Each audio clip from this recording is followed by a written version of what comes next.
যে আপনার উৎপত্তি যেখান থেকেই হোক না কেন, আপনি যেখানেই জন্মগ্রহণ করুন না কেন, আপনার কর্ম সর্বদা শ্রেষ্ঠ হওয়া উচিত। আপনি জলকে যে কোনো পাত্রে রাখুন না কেন, সে সেই অনুসারেই নিজের আকার ধারণ করে নেয়। এর দ্বারা আমরা কি শিক্ষা পাই?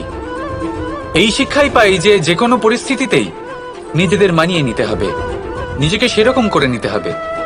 যে দেশেই থাকি না কেন, যে স্থানেই থাকি না কেন, যে পরিস্থিতিতেই থাকি না কেন, যে ব্যক্তির সাথেই থাকি না কেন, আমাদের সুখময় হয়ে জীবন অতিবাহিত করা উচিত।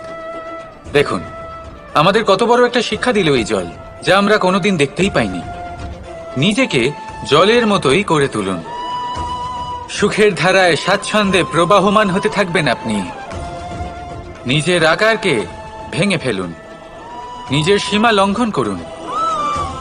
আপনি অবশ্যই একদিন মহানুভবতা অনুভব করবেন। তাহলে আসুন আর আমার সাথে ভালোবেসে বলুন, রাধা রাধা।